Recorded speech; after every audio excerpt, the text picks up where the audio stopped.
And we'll get going with Ken Weeb from Sportsnet. Go ahead, Weber. Thanks, Kyle. You knew Montreal would come out strong. How would you describe your team's ability to rally from the early deficit? Yeah, you know what? I actually thought our first period wasn't too bad. We did a lot of good things, and both their goals we gave them. We knew they're a transition team, get a lot of slot shots and funnel the puck to the net. And I think, for the most part, we held them pretty good and just a couple turnovers. So that was kind of the talk in between periods, and I think we came out pretty well second and third. We'll go next to Jeff Hamilton from the Winnipeg Free Press. Go ahead, Jeff. Hey, Kyle, beginning with Sami Niku's outlet pass, who had the nicest dish on your second goal there? I don't know. There's some pretty good ones. Sammy's pass. I think Nicky had a nice backhand sauce, and obviously Stas. There's some pretty good plays there. So we'll have to look back at that one. I'll let you decide. We'll go next to Sean Reynolds from Sportsnet. Go ahead, Sean. Hey, Kyle, all these comeback wins that your game or that your team has had, how much of this is your team figuring out other teams as the game goes on, and how much is it just you guys taking time to get to your game? Yeah, I think there's no panic in this room if we're down 2. You saw that the last 2 games. We got the type of talent that can score in bunches, and when we play the right way, it's fun to watch, and it's fun to be a part of. And I think this is, one of the best groups we had in a while, and it's pretty exciting on this team. We know we're good. We'll go next to Kelly Moore from CJOB. Go ahead, Kelly.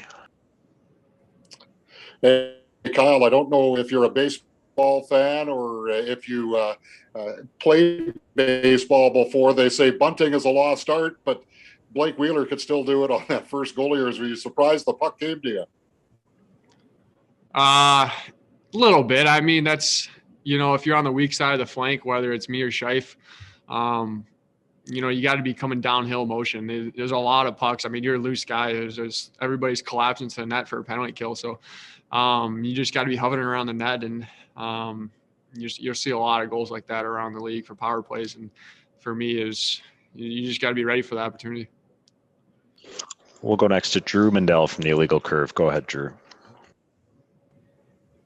Kyle, you guys end up getting 6 goals on the night. You only give up 13 shots for the final 40 minutes of the game. What does that do, in the room, knowing you can still get the offense, but really shut down on the defensive side at the same time? Yeah, if we have the puck, it's tough for them to score, and I think that's kind of our mentality. Get the puck behind their Ds and close support, second quick, and hold on to the puck. And I think our offensive zone game is pretty elite in this division, and I think through the NHL, we're a pretty good, talented team up front, and I think it's tough for anybody to generate chances if you're in your zone for 20, 30 seconds. And final question to Ken Weeb from Sportsnet. Go ahead, Weber.